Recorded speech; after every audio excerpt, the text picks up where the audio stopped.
The adventures in Canada continues. Today we explore the Fraser Valley's Langley and Abbotsford. From farms to downtown, there is so much good food and drinks. We also do some foraging. It's a long one! So even if it has dirt on it, you just eat it still? Yeah, you do. Have it right in your mouth. So it's not like a bitter... Thanks to the Fraser Valley Group for sponsoring this video. Before anything else, breakfast. So there's a waffle bar at Krause Farms. These fresh, hot waffles are served year-round with seasonal toppings. Cheers! Today they had two options, strawberry or pumpkin. Meeting up with Aaron again. One of the ways to really feel autumn is to get pumpkin stuff, you know? Some parts is crispy and the interior is fluffy. I feel like a giant eating a bounce house. Mamio tried my waffle and she was saying my pumpkin one, that is more chewy. So there's a little bit of a texture difference. So before Krause was famous for waffles, they were famous for shortcakes. And you could come and sit on the porch and have the flavor of the day like with waffles, but it would be shortcakes. Open since 1974, this family-owned farm has you-pick berry fields and a winery producing fruit wines from their own berries. The bar stools are saddles. They make non-alcoholic berry juices too, and they're famous for their pies. It's like a mountain of berries. Mountain of berries. You'll find stacks upon stacks of them ready to go inside their market and bakery, along with many, many other treats. They also sell jams. They sell everything. Green apple popcorn, blue raspberry popcorn. Just fell in love with the scarf. Might have to get it. Also, this design is quite nice. It is nice. Being a farm, their offerings and hours of operation may vary by season, so be sure to check for updates before your visit. From Langley, we drive to Abbotsford. We do a deep dive into Taves' family farm when it was filled with autumnal joys. My name is Loren Taves. I'm a fourth generation farmer here at Taves Family Farm. We have a lot of fun stuff happening here, everything from picking apples, picking pumpkins, hay rides, petting barn for all kinds of animals. By the way, we have so many little goats and there's so much fun. We also make apple cider here, fresh cider, and we make the fermented ciders that the adults enjoy. We also have a very large pumpkin patch which has about 50 varieties of pumpkins. Everything from those heirloom pumpkins to these giant pumpkins to the tiny little ones. Everything you can imagine.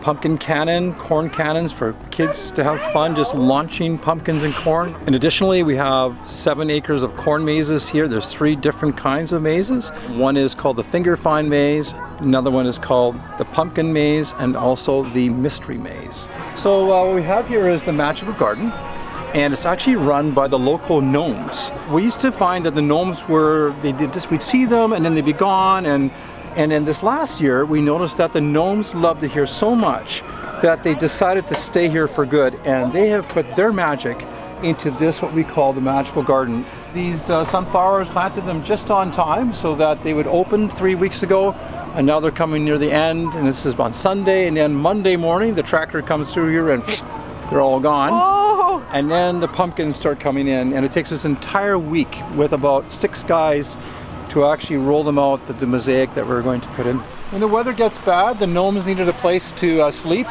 so I agreed to build them a little gnome shack. And this is where they hang out at night. Let's play with our inner child, shall we? So only kids can do this? Oh, you can do it if you want to. So this is more of the, I call the grandma slide, a little bit slower for kids that want to go down and not, be too wild and crazy. This is the pretty long slide there. Then we got the fast, twisty one here. I'm going to go first to show you that it's not too dangerous. There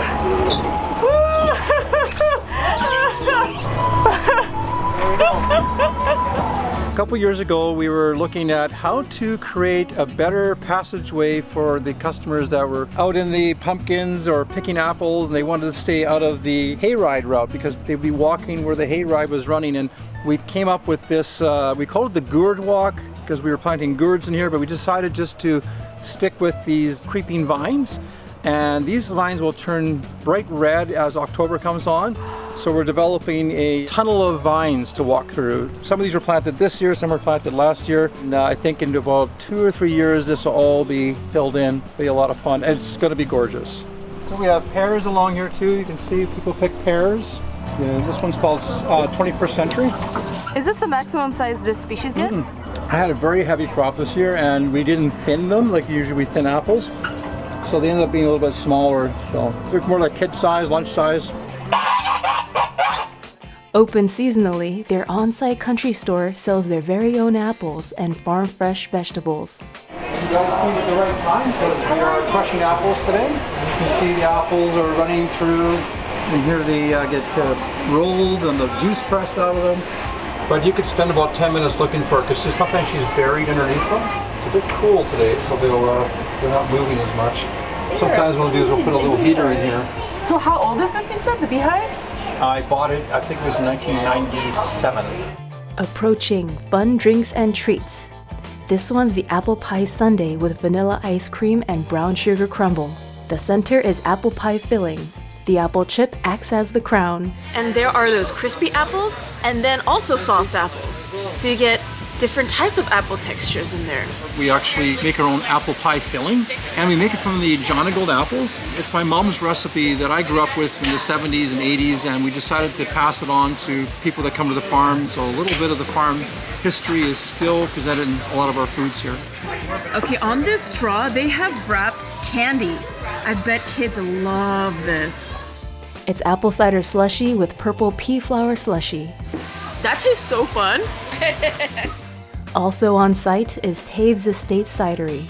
It's open for tastings almost all year round, from April through December. This one is very, a bit floral. Yeah, Yes, the you lavender. had it right on. Because you've got lavender in there. And also, Lavender, that's what it is, yes. there's an elderflower gin. Hi, I'm Corinne Taves. I'm one of the owners of the farm here with my husband Loren. We've been running the apple barn for 33 years, and then we opened Taves Estate Cidery, where we are now, in 2020. Okay, here we have cider with rum. Okay, that's a really good autumnal drink. There was so much to savor at Taves Family Farm. There's something to do and eat for people of all ages. Hello. Hello. So you can't go inside the pen. There are gates here, but I've been warned they sometimes will jump on you, so just prepare for that if you go inside. Look at their tongue. We head to historic downtown Abbotsford, where you'll find locally owned shops and boutiques, many carrying handmade local goods, like the Spruce Collective. This lifestyle shop also offers vintage finds, nature-themed items, cozy home decor, stationery, some very cute clothing, and more. Spruce Collective also has a location in downtown Chilliwack, an area we'll check out later in this trip. Lunch brings us to VIVE, a fusion of boutique and bistro. Upon entrance, you'll first encounter the boutique, which is an aesthetic curation of home decor, jewelry, beachy boho clothing, and the list goes on. Their dining spaces feel like vacation. It's a heaping tablespoon of tropical escape. Just felt very warm and inviting. What a cozy little place. Hi, I'm Barb from Tourism Abbotsford. I'm the Destination and Industry Engagement Manager. I've lived in Abbotsford since 1980. I've raised both my boys here. It's my hometown. I love Abbotsford. And the best part about my job is showcasing my wonderful hometown community to the world. Now, most of their meals are served on wooden boards and crafted to encourage sharing. With wine in mind, many dishes include cheese and bread. This board comes with rows of squeezed cream cheese topped with smoked salmon, pickled onion, herbs, and capers. Alright, these pieces of bread, those are sliced bagels. I love that toastiness and the oiliness of the bagel. This next dish has roasted tomatoes relaxing on whipped feta. That looks like ice cream, vanilla ice cream. It's served with toasted baguette. That tomato. So this flatbread, it's called the tomato. It's also got whipped feta with the addition of mozzarella.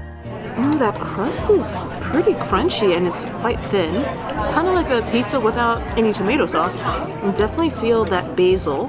All this whipped stuff might look similar, but this one is butter, and it's topped with honey, nuts, and fruit. Looks like there's some jam on that too. That jam stuff, that's peppery. It's like a little spicy. Wow, that's good. The butter is a sweetened butter. On the way out, a quote greets us goodbye. Always find time for the things that make you feel happy to be alive. It is quite rainy. At 5 p.m. we're gonna go to a food festival. But until then, we're gonna enjoy some rain and check out what else is in this area.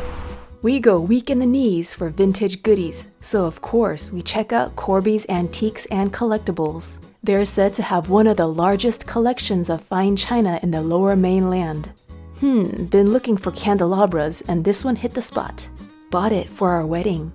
Just a few minutes walk away is Yes Chef, a kitchen supply store with an extensive collection. They also host cooking classes, so whether you want to make global cuisine and holiday treats or learn some kitchen skills, they've got you covered. Holy cuteness! Look at these pumpkins wearing floral crowns. Didn't see a name on them, but they're locally made.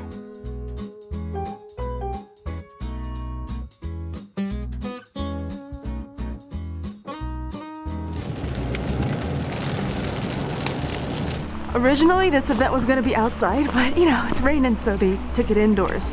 We attend a foraging workshop, which is part of the Taste of Abbey Fall Food Festival. The festival offers culinary experiences at the peak of Fraser Valley's harvest season. They host diverse events, including the night market. Look who we happened to meet. Hi everybody! We did not know Elena was gonna be here with her hubby hub. Yeah, look at you go. During the foraging workshop, we learn about ethical foraging, native plant species, how to use the plants, and which to eat, like the licorice root. Oh, massage the moss away. And then Deep pull up the tissue. root. I think I got it. Okay. Okay, let's see what comes out. Woo! Okay, this moss, let's push it back down. It's so nice and fluffy. So you're not just taking dirt off, you're taking like their skin off. Oh, And that's like the bitter part. Okay. Yeah. So I keep rubbing it? Keep rubbing it. Okay. Yeah, and then take off all like the little bits. Oh, like the stubs? Yeah. Not the big stubs, they're fine. But like, I mean like the little roots like that. So even if it has dirt on it, you just eat it still? Yeah, you do. Pop it right in your mouth. What did I touch before touching this? It doesn't matter now. Okay. No, go for it. So it's not like a bitter. So you can dry it or you can pop it in like the way I love to do it is a mason jar full of cold water and that in the fridge, and it turns into the most refreshing water you've ever had. Licorice fern are rad because they don't have the normal cycle of a plant. These guys thrive fall to spring. So if you wait longer in the season, they get bigger and juicier and better. I just clean them off and leave them on the counter and they literally just dry. You can rehydrate them if you want to. They're great in tea, they're great as a cold infusion. I call these my filler flowers. I just like to place them wherever I see an empty hole. So we've got a goldenrod and mint infusion in this pot here. And then over in this one, we've got yarrow, elderberry, lemon balm, and catnip. So different medicinal teas all made from locally sourced plants. It's always a pleasure to forage. Hope you enjoyed part 2 of this Fraser Valley series. Oh, it's quite windy out here. I hope you can hear me. The next video is part 3. It's the final part. In part 3, we are exploring Chilliwack and the Harrison River Valley. Hope you enjoyed this video, and I'll see you in the next one. And remember, with every YouTube video, I put up an exclusive vlog on Patreon. There's bonus footage and outtakes. Remember to subscribe and hit that notification bell. Toodles, my noodles. Just started raining about 15 minutes ago. Alright, so that thing called the troll bridge, that is actually for goats, and it runs all the way. Like it goes over here, it goes all the way over there. You can have 4 like very small operations around the world, like very small mom and pop, like 5-10 acre operations.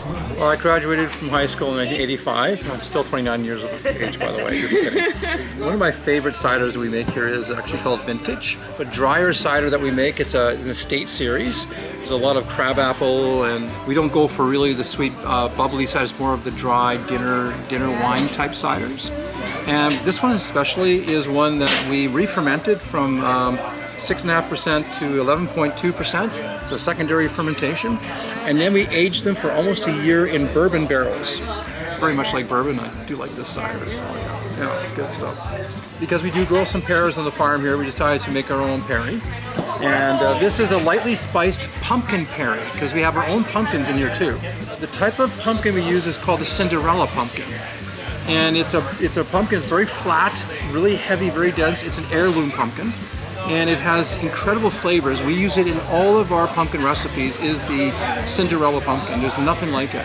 Wow. So every year we harvest about a ton of them just for our kitchen, and then we cut them up and we make all kinds of products, including this one. There's a story behind every one of them. In the barnyard, Billy, a sly goat, and that's sleeping Billy there. He started to make his own blend of special cider, but however, unbeknownst to anyone, the other animals in the barnyard gang added their favorite fruits to Billy's best.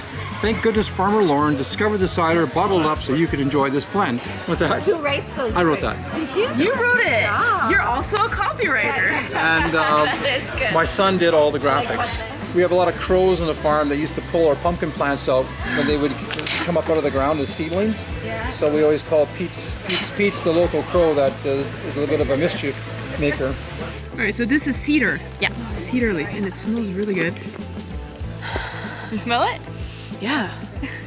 Fiddleheads is any type of fern. It just means that they are in their little spiral and they're just starting to come up and be reborn. So that's the time when you want to get them. We'll pass this one around. These ones I pickled. You can blanch them and freeze them, or you can can them. By the way, when you're planning to visit farms, always remember to check for updates, as their offerings and activities will vary by season.